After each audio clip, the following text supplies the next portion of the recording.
कैसे हैं मेरे प्यारे बच्चों लोग, आपका फिर से स्वागत है मेरे इस हिंदी के क्लास में। आज हिंदी क्लास लेक्चर नंबर 2 होने वाला है। हमने प्रीवियस क्लासेस में पढ़ा बेसिक बातें कि सर हिंदी में हमें पढ़ना क्या है, किताब कैसे पढ़ना है, बुक ग्रामर कैसे पढ़ना है, किताब में कौन सा किताब चलेगा, दिनगत भाग 2 चलेगा और ग्रामर में कौन सा चलेगा, तो संपूर्ण व्याकरण चलेगा। आज मैं ग्रामर का सेक्शन पढ़ाने वाला हूं, लेकिन आपको एक कहानी से एक जो हमारी स्टोरी है जो हम लोग पढ़ने वाले हैं उससे मैं एक स्टोरी को रिलेट करने वाला हूं। वो स्टोरी है उसने कहा था, हमारे हिंदी किताब का बहुत ही बेहतरीन स्टोरी है और आज के समय में उसने कहा था, ठीक है, यानी उसने कहा था अभी के समय में एक ट्रेंडिंग स्टोरी चल रहा है जो दिल दहलाने देने वाली स्टोरी है। और आप सभी को एक नाम याद होगा, मुस्कान और साहिल, है ना, और तीसरा व्यक्ति है बेचारे सौरभ।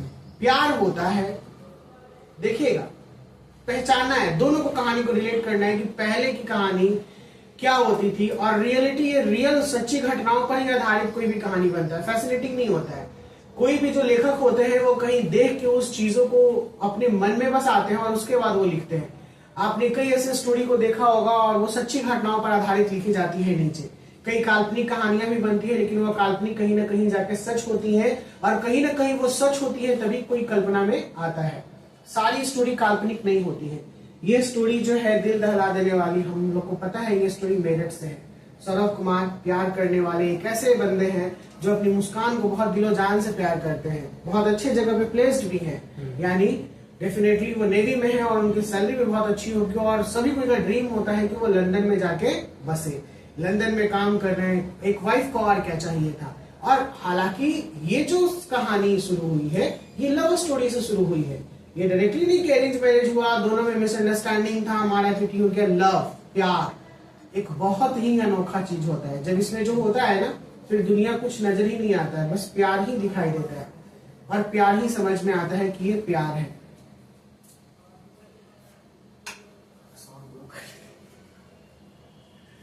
ये प्यार कब टकरार में बना, शायद सौरभ को ये बात पता चल गई थी और इसीलिए उसने डाइवोर्स भी फाइल कर दिया। आसान होता ना डाइवोर्स देके चला जाना, बहुत जिंदगी आसान होता, दोनों को ही का बेचारा वो भी जीवित रहता और इधर भी कहानी कुछ अलग होता, कर देना चाहिए था। लेकिन पता नहीं क्यों इसके मन में क्या चल रहा था। इसमें सबसे ज्यादा रोल जहां तक अभी मीडिया सोर्सेज से पता चल रहा है कि ये मुस्कान का ही है, क्योंकि मुस्कान ही चाहती थी कि वो अपने पति को मार दे। अब वजह क्या है कि क्यों है वो तो उसके अंदर में ही जानेगा, क्योंकि कोई इतना नफरत कैसे कर सकता है जिससे वो प्यार करता था कभी एक न एक दिन, है कि नहीं, बहुत ज्यादा नफरत। हम लोग बहुत सारे ऐसे स्टोरी पढ़े हैं कि जो प्यार करता है इतनी भी नफरत नहीं होती है कि उसे वो भुला न सके। मिलता है फिर वो दोस्त बन जाता है, चलो भाई तुम अपनी दुनिया में खुश, मैं अपनी दुनिया में खुश। यही चीज होना चाहिए। प्यार का सही मतलब यही होता है त्याग। जब अगर त्याग की जरूरत पड़े तो उसे त्याग देना चाहिए और यही त्याग का स्टोरी उसने कहा था। मैं जब बताऊंगा तो आपको दिल खुश हो जाएगा कि यार क्या स्टोरी है ये। पहले तो मैं यहाँ पे बात कर रहा हूँ कि एक तीसरा व्यक्ति आता है जिसका नाम है साहिल और ये व्यक्ति पहले से जान पहचान है मुस्कान से, है ना, पहले से ही मुस्कान से जान पहचान है। वो व्यक्ति आता है, शायद उसके खालीपन को भरता है, लेकिन उसमें एक बहुत ही कमियां होती है, बहुत ही खामियां होती है कि वो जैसे कैसे एक दूसरी दुनिया से रिलेट करने की कोशिश करता है। ठीक है, जो स्पिरिचुअलिटी दुनिया होती है, स्पिरिचुअल कहने का मतलब आत्मा वाली दुनिया, इन सब चीजों को वो मानता है, यानी जो अंधविश्वास वाली बातें हैं उसको वो मानता था।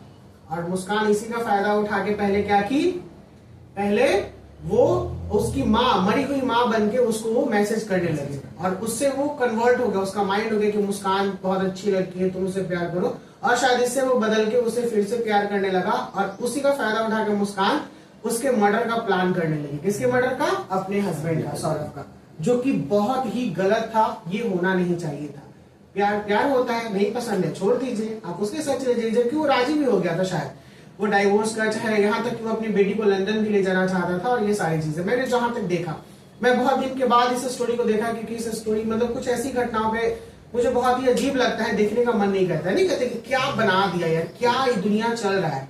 इसी को कहते हैं कलयुग के बाद एक आने वाला युग है जिसमें सारा दुनिया भट जाएगा, यानी खराब हो जाएगा। कलयुग है ना, हम लोग जानते हैं कल्कि का अवतार होगा कब, जब दुनिया पूरा एक दूसरे को नहीं पहचानेगा, भाई भाई को नहीं पहचानेगा। और सही बात है, अब ये समय चल रहा है। देखिए आपको दूसरे से प्रॉब्लम नहीं होगा, लेकिन अपने भाई से आगे जाके एक भविष्य में प्रॉब्लम हो जाएगा। किस चीज को लेके? प्रॉपर्टी को लेके। कोई लेके गया है आज तक? कोई नहीं लेके गया है। लेकिन अधिकतर लोगों में यही सुनिएगा कि भाई भाई के बीच में प्रॉपर्टी को लेके मारामारी चल रहा है कि नहीं? जो भाई एक समय में बचपन में एक दूसरे को हाथ से खिलाता था, एक दूसरे के लिए प्यार था, कोई उसे उंगली उठा के नहीं देख सकता था, लेकिन आज के समय में एक भाई दूसरे भाई का दुश्मन बना हुआ है, सिर्फ कुछ धूल जमीन के लिए और कुछ चीजों के लिए। अगर माइंड में ये बात सोच ली कि नहीं भाई ये कुछ नहीं है, भाई मेरा सबसे इंपॉर्टेंट है और मेरा मजबूती है, तो कभी ये होगा? नहीं होगा। बहुत सारी चीजें ऐसी है। फिर घर में दो भाई, देवरानी जेठानी को लेके हमेशा लड़ाई, सास पुतोह को लेके हमेशा लड़ाई। तो ये सारी चीजें जो है ना बदलते जा रही है, हमारी दुनिया बदलते जा रही है और ये हम लोग देख रहे हैं। जब एक समय में दुनिया पूरा खराब हो जाएगा तब ऐसा माना जाता है कि कल्कि का अवतार होगा और उस समय में जो जो गलत काम कर रहे हैं सबको पनिशमेंट मिलेगा। और हम लोग के धर्म में एक बात बहुत अच्छे से लिखा हुआ है कि जो कर्म कीजिएगा उसका फल आपको यहीं पे मिलेगा। यानी कर्मा जो होता है ना वो घूम फिर के आप ही के ऊपर आएगा। अच्छा कर्म कीजिएगा, अच्छी चीजें आपको मिलेंगी, बुरा कर्म कीजिएगा, बुरी चीजें मिलेंगी। ये स्टोरी से एकदम कंप्लीट रिलेटेड है। मुस्कान साहिल दोनों मिलकर उसको मार दिया, बहुत खुशी मना दी कि चलो भाई मैं बहुत अच्छा हूँ, ये हूँ ये चीज। लेकिन आगे जाके देखिए पता चल ही गया ना, उसके फादर ही उसको बोल दिए कि बेटा कहाँ है बताओ, और उसके फादर ही जाके कंप्लेन कर दिया। ऐसे न्यूज में था। उसके फादर यानी किसके? मुस्कान के। एक अपनी बेटी का फादर जो है वो गलत होते हुए नहीं देखा, क्योंकि वो जानता था कि वो कहीं ना कहीं लड़का सही है, मेरी बेटी से शादी किया, मेरी बेटी का एक इज्जत मान मर्यादा सब रखा, अच्छे से रखा। लव मैरिज शादी यूं ही नहीं होती है, दोनों परिवार खिलाफ हो जाते हैं। अगर दोनों में इंटर कास्ट मैरिज हो जाता है तो होता है ना, यानी दोनों कास्ट अलग अलग रहे तो फिर बहुत मुश्किल होता है। ये एक भद्दी सी स्टोरी को, जो भद्दा सा कहानी है जो एक सही घटना पर आधारित था, उसे मैं अब रिलेट करना चाहता हूं। उसका नतीजा क्या निकला? सब कोई का जिंदगी बर्बाद। सौरभ तो मर ही गया, ठीक है, मुस्कान का भी जिंदगी बर्बाद, साहिल का भी जिंदगी बर्बाद, और अभी एक ऐसा वो इंसान है दुनिया के किसी कोने में चला जाएगा, लोग उसे 2 थप्पड़ मार के भगा देंगे, उसे एक रोटी तक नहीं पूछेंगे, क्योंकि ऐसा वो काम ही किया है कि नहीं? इतना घटिया काम कोई नहीं करेगा। बहुत सारे सोशल मीडिया पे ट्रेंड चल रहा था कि उसने अपने पति को कैसे मारा होगा। मैं तो अगर मेरे पति अगर 1 घंटा लेट हो जाए ऑफिस से आने में तो मेरी जान निकलने लगती है कि वो कहाँ है और उसकी जान कैसे वो ले ली। तो ये बहुत सारा टचिंग था जो सोशल मीडिया पे ट्रेंड चल रहा था, इंस्टाग्राम पे वगैरह वगैरह पे। अब मैं स्टोरी को रिलेट करता हूँ यहाँ से। पंजाब की कहानी है, मैं पढ़ाऊंगा इसे, बस थोड़े से शब्दों में इसे खत्म कर देता हूँ। पंजाब की कहानी है। पंजाब में एक 12 साल का लड़का और 8 साल की लड़की, लहना सिंह, और लड़की का नाम नहीं बताया है, ऐसे सूबेदारनी है, ठीक है। ये दोनों की मुलाकात होती है और जो लड़की होती है वो जैसे चल रही होती है रोड पे, और घोड़ा जो चलता है ना तेज से, उस समय घोड़ा गाड़ी हुआ करता था, तो उसके बीच में आने से लहना सिंह इसको बचाता है। ऐसे करके दोनों की आंखें मिलती हैं, धीरे धीरे प्यार होता है, लेकिन फिर भी प्यार इजहार में नहीं बदलता है।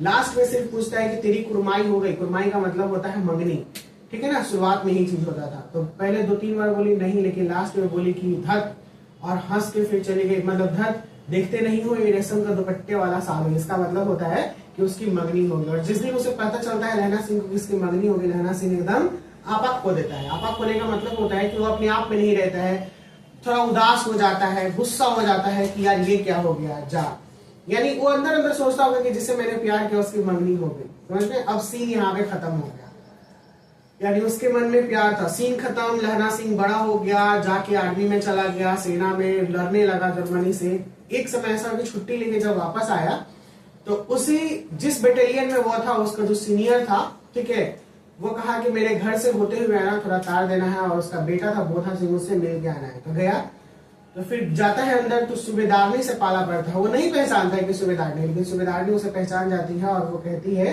कि तेरी कुर्बानी हो गई। तो पता, अरे ये तो सूबेदारनी है, इतने लंबे समय के बाद।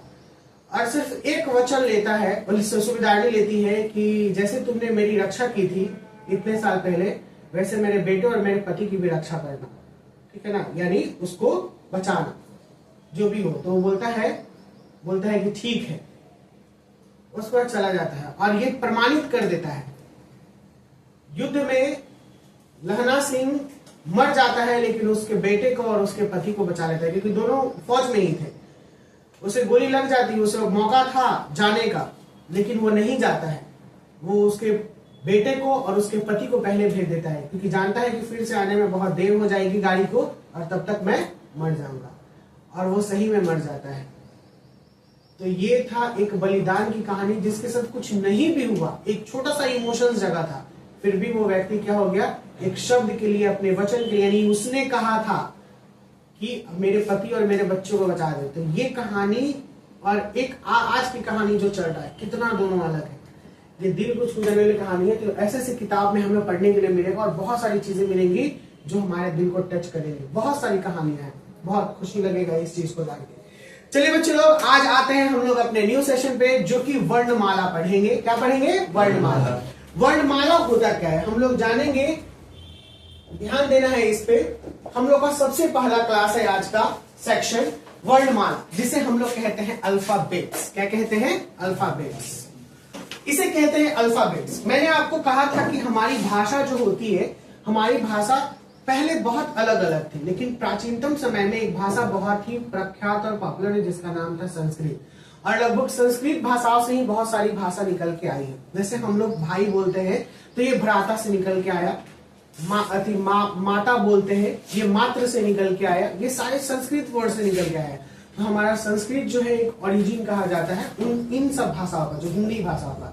हिंदी का जो उद्गम हुआ है वो किससे हुआ है? वो संस्कृत से। देखिए, भाषा संस्कृत के भाष शब्द से बना है।